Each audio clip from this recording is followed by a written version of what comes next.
I am making food for my bees. I fed them a few days ago. They are really drinking up the nectar. I'm doing 1-to-1, 1 cup sugar, 1 cup water. I'm not trying to get them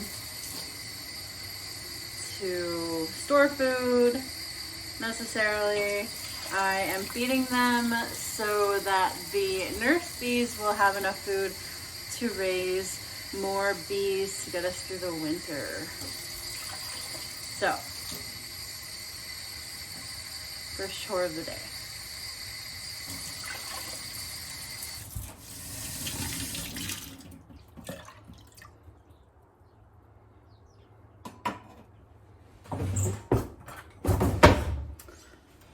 I don't ever boil the water.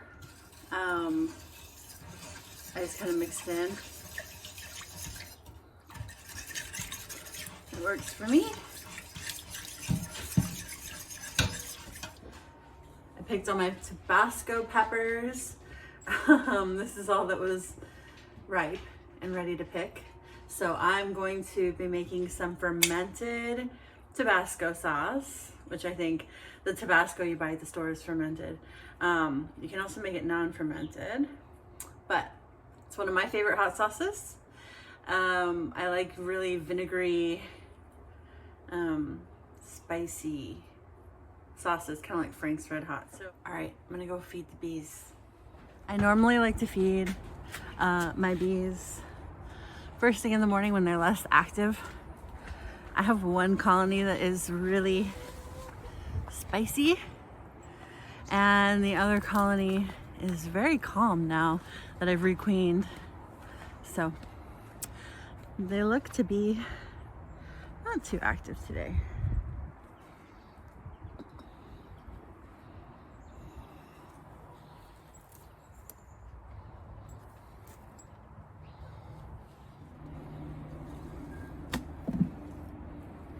Oh.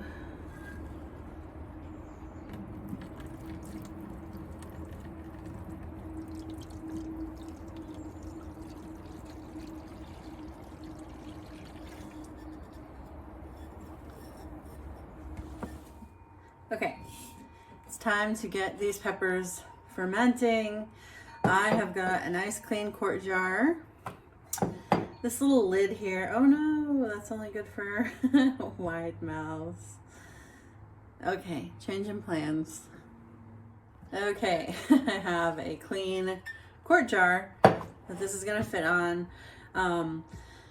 This allows gases to come out of this top little thing here. So what I'm gonna do is, I don't like the look of that one. I try to only use peppers that don't have any damage to them. So I'm gonna get these in the jar.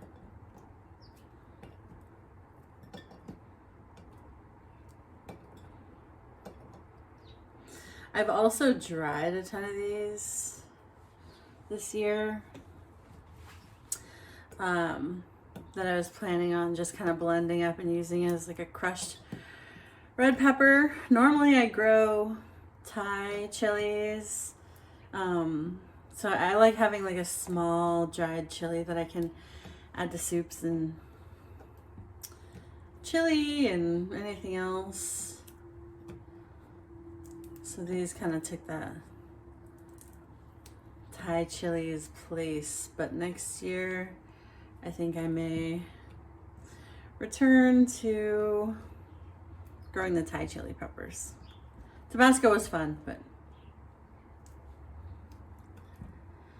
our pepper space is pretty limited, so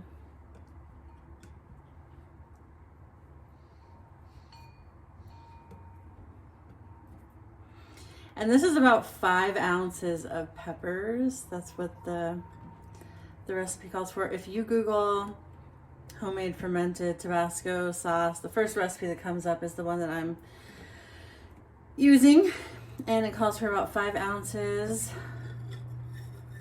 of peppers.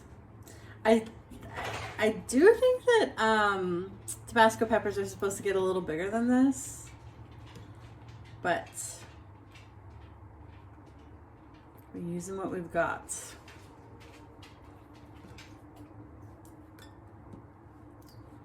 Not using green ones.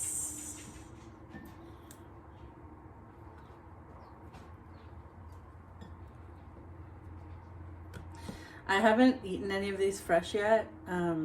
Sean has a couple times throughout the season, and says that they're pretty hot, so that should make a good hot sauce.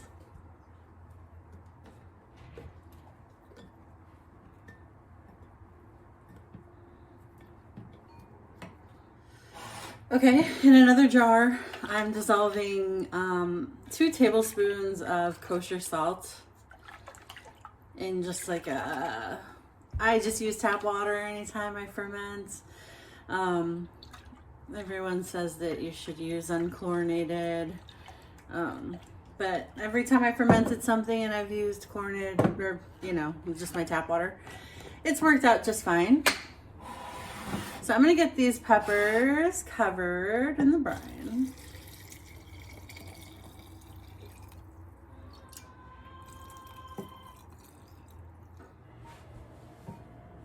Okay, I got my little lid on. I've got all my peppers below the brine level, and I'm going to just put this over here. This is where I usually keep all my ferments and my sourdough starter when I'm feeding it. That over there in my crock right now, I've got apple cider vinegar going. Actually, let's take a look at that. So this says that I started it on 8/26. Let's take a look.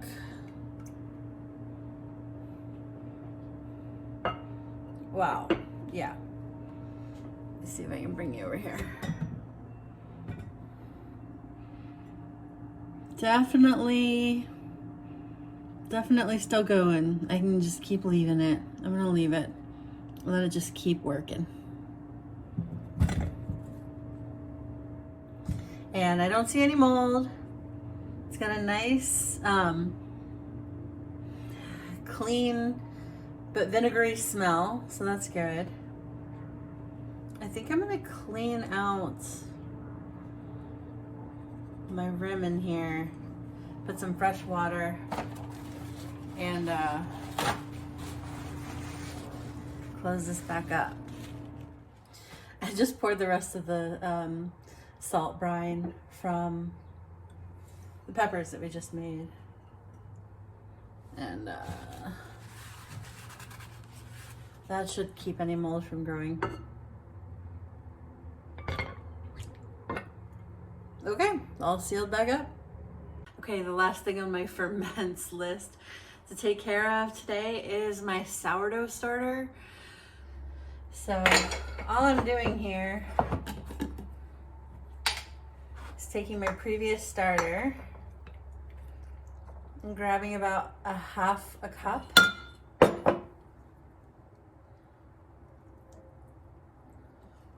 Nothing has to be exact, ever. The only time I weigh anything out is when I'm actually baking it, but after you have made it so many times, you kind of can just eyeball it pretty good. So I add this to a new clean jar.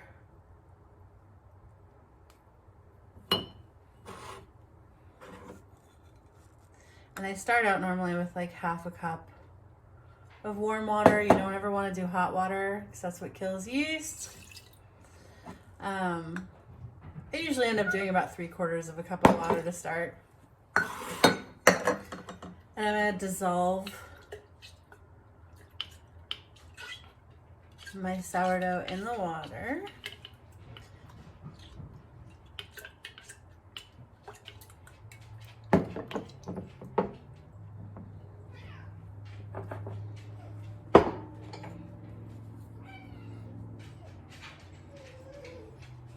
And then I'm just gonna,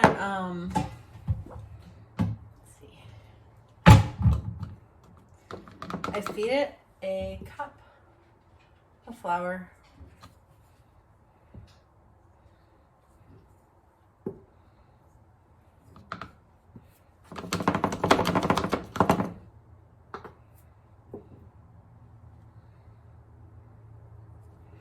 You just want to incorporate it until there's no dry spots.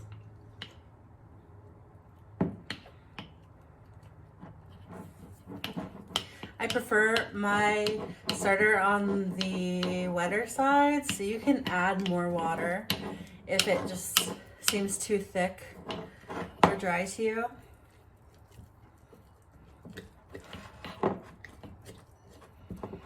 Which, I mean, this could be good as long as you incorporate it so there's nothing dry. But I like mine a little more fluid, so I'm gonna add a little more water.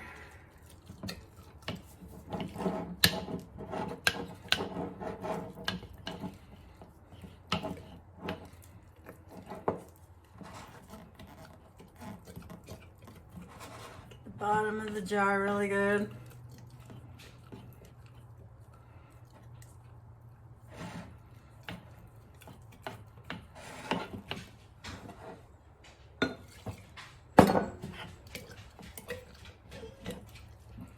What's wrong, buddy?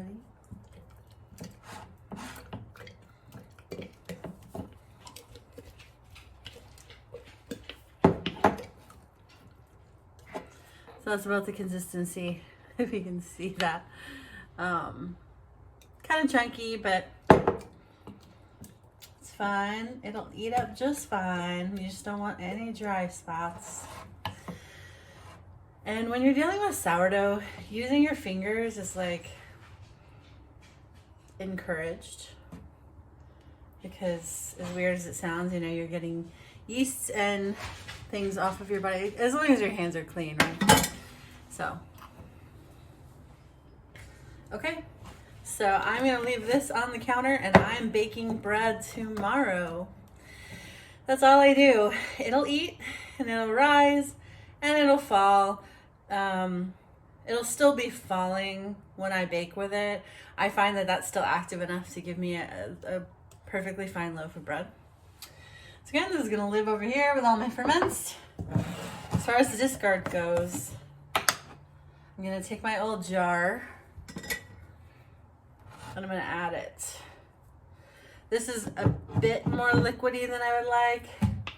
So this thicker discard added to this will give this a good consistency. I'm also planning on making crackers tomorrow. So I will use this up. I'll leave it on the counter and let it come to room temperature. Just easier to bake with.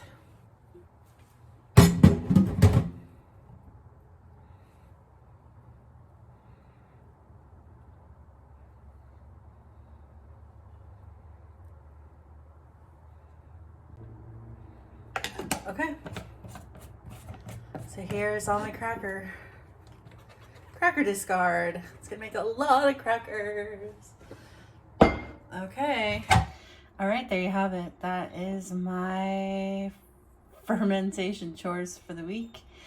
I will be making sourdough bread tomorrow and crackers, and I will be posting that video. When I go to make the final Tabasco sauce, I will post that video as well.